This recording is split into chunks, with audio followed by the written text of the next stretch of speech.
Hi guys, sa video na ito, i-share ko sa inyo kung paano ba mag-edit, step-by-step tutorial kung paano mag-edit ng inyong mga videos. At ito ay by episode guys, gagawa ako ng by episode na video kung paano mag-edit ng mga videos nyo. At ang gamit natin is CapCut. Kasi kapag gagawa ako ng isang video na isahan lang, so ang haba. So may nag-request sa akin guys na gagawa ako ng mga basic kung paano gamitin ang CapCut, kung paano mag-start, ano ba yung CapCut, paano ba tanggalin yung mga watermark ng CapCut, paano gamitin yung mga effect, at marami pang iba. At abangan nyo lagi guys. At syempre, ang una nating gawin dito is yung mga basic at mga importanteng tools na gamit sa pag-i-edit ng inyong mga videos. Sa video na ito, i-share ko sa inyo ang continuation ng pag-i-edit natin sa CapCut. Kung paano mag-edit sa CapCut, kung paano ba gamitin ang CapCut, at napakaganda ng CapCut na apps guys, kasi madaling gamitin at free lang na, at mapapaganda talaga ang inyong mga videos. So may nag-request sa akin na gumawa ko by episode. So kapag hindi nyo pa guys napanood yung mga videos ko, episode 1 hanggang episode 8, so panoorin nyo guys at marami kayong matutunan. So ito ipagpatuloy na naman natin, at kapag hindi nyo pa na-install ang CapCut sa inyong mga mobile, so ito yung itsura niya. Pwede sa Android, pwede sa iPhone. Ang gamit ko always is Android. So pag mga Android user kayo guys, i-install nyo na sa Play Store. Then mag-start na tayo. So bago pala tayo guys mag-start, i-share ko muna sa inyo kung saan kukuha ng mga background na gagamitin nyo kapag gusto nyo yung ipalitan yung background nyo. So dito ako kumukuha guys sa Google. So dito nag-search na ako dito kanina. So mag-new tab lang tayo guys. So dito sa search box, i-search nyo lang dito guys ang ano yung gusto nyong gawing background. So halimbawa, waterfalls images. Waterfalls background images. So maraming lalabas dyan. Sa image tayo. Ayan, super dami dyan guys. Then kanina may napili na ako dito na gawin natin halimbawa sa ating tutorial. So if ever may napili kayo, halimbawa ito. So piliin nyo yung 16:9 na size guys. Then, paano ba ito i-download? So right click nyo. Then nakita nyo guys, download image. Yan, share image. So i-click yung download image. Then automatic na yan na masisave sa inyong mga gallery. So hindi ko na i-download sa akin kasi magdubli-dubli na tayo. Then, balik na tayo dun sa CapCut. So ito yung itsura ng CapCut. Click nyo yan. And then pag na-click nyo ang CapCut, mayroong new project. So dapat may naka-ready na kayong background at saka video na. Palitan nyo ng background. So new project. Then meron ako ditong naka-ready ding video na gawin nating halimbawa guys. Hanap ako dito. Sana yun. So halimbawa ito. Then check nyo lang yan. Then add. So ayan na. Yan. So dapat yung mga tanggalan nyo ng background, palitan nyo ng background is naka-edit na, di ba? So pag hindi nyo pa alam kung ano mag-edit, panoorin nyo yung mga aking mga tutor, mga playlist guys, sa aking playlist. Paano mag-edit sa CapCut step by step. So ito, tanggalan ko muna ito guys kasi ito yan oh. Hindi ako nakatingin kasi intro yan yan. So click nyo lang yan. Then hanapin nyo ang split. So nahati na siya. May white na siya guys. So saan ba yung gusto nyong i-delete? So dito diba? So click nyo lang yan. Ayan. Yan, ayaw natin isali yan. Hindi ako nakatingin sa camera. Delete. So ayan. So okay na yan. Then punta na tayo sa baba. So make sure na ang ratio pala ng ating long videos is nasa 16:9. 16:9 para walang mga problema mamaya sa pag-save at pag mag-upload tayo ng ating video. Then, tanggalan na natin ang background. So, click natin yan. Then, hanapin natin ang dito na makikita yung remove background sa cutout. Yan. So, nakita nyo guys, remove background. So, wait lang natin na makumpleto yung kanyang percent, yung remove background. So, 1%, ganyan. So, hintayin natin yan guys na makumpleto. So, nawala na yung background, di ba? Hintayin na natin na makumpleto yung remove background. Then, pag nakumpleto na guys, i-check nyo lang to. Yan. Then, hanapin na natin yung ating download na background. So, ano ba yung napili nyo? So, ito pala yung watermark ng CapCut guys. So, i-click nyo lang tong ending, then delete. So, ayan, wala na yung watermark ng CapCut. So, hanapin natin yung yung na-download nating background. So, nakita nyo plus. Then, photos. Hanapin lang natin yung na-download kong background. So, dito yan siya. So, ito yung napili ko guys, yung waterfalls. Click nyo yan, then add. Yan. So, i-check nyo kung naka 16 by 9 ba yung ating na-download na image na background, pang background. So, dapat i-ano nyo lang siya guys, i-crop nyo lang yan para ma-full siya. Ma-full screen siya yan. Then dahil image ito, so maikli lang yung kanyang length. So, yung video natin is nasa 42 seconds.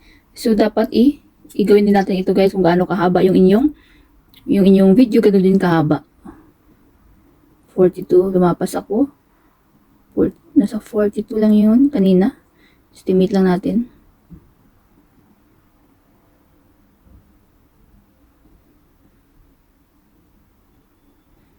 So, ayan, i-check na lang natin mamaya guys. Pag natanggalan na, nalagay na natin nalagyan na natin ng background yung ating video para madali tayo.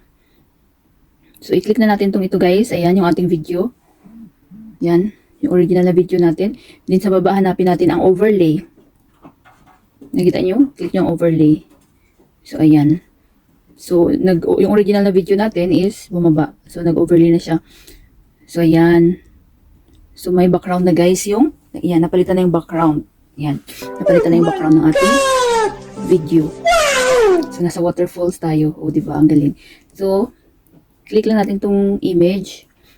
Itong video, itong ating video. Kung gaano ba ka liit yung gusto nyo guys, para makita yung background, makita yung waterfalls. Ayan, lagay natin sa gilid. Saan nyo ba pwedeng ipwesto? Ayan, nagagalaw-galaw siya guys, gamit ang ating daliri. So, dito lang natin ipwesto para kitang-kita yung, ayan, yung waterfalls. So, ayan, nakaka-relaxing. Ayan, i-crop lang natin. So, ayan. Diba? Ayan. So, galing diba guys?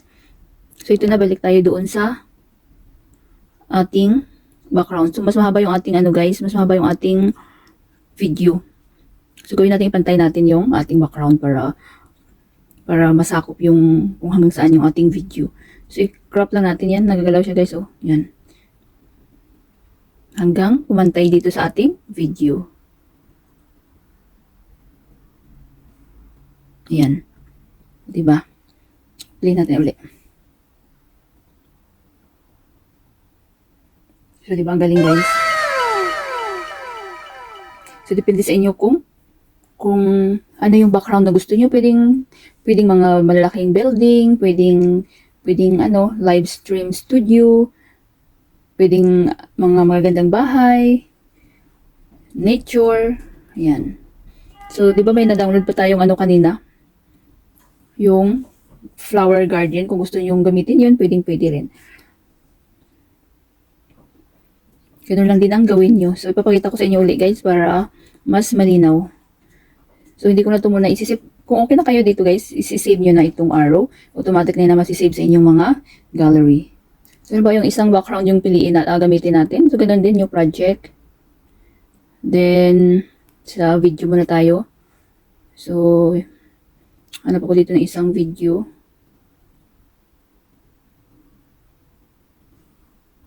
So, halimbawa, ito. Then, add. So, same lang din, guys.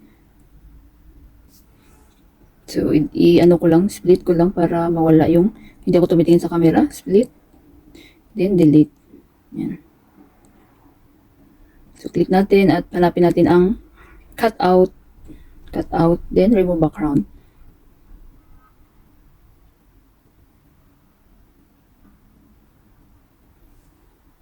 So, ayan, wala na yung ating background.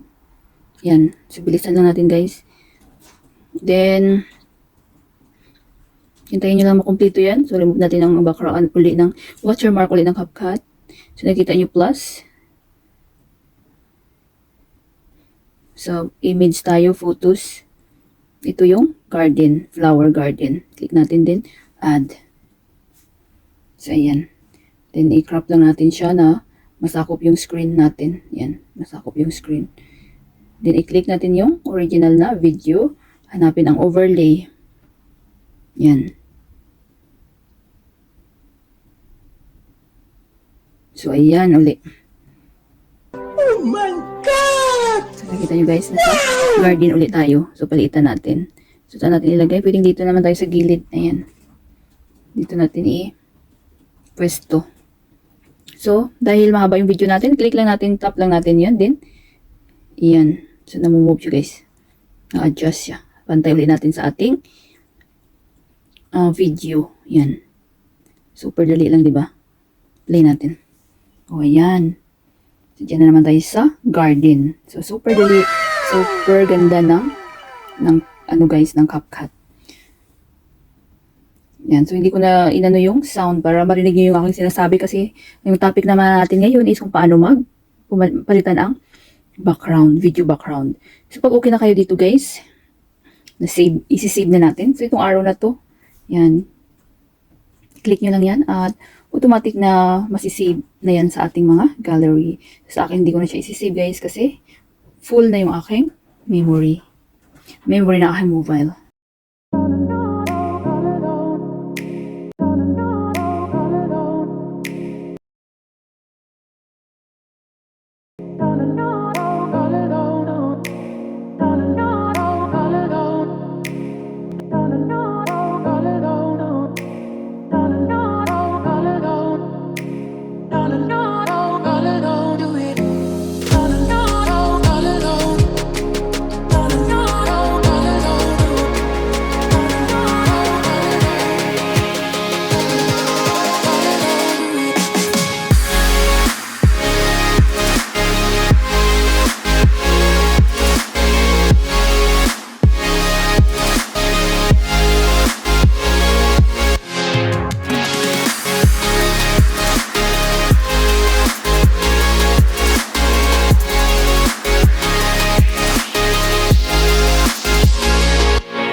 Sana guys may natutunan kayo sa video tutorial ko na ito at maraming salamat sa panonood. Kung mayroon kayong mga question, suggestion, and request, just leave a comment down below. At huwag niyong kalimutan mag-like, share, comment.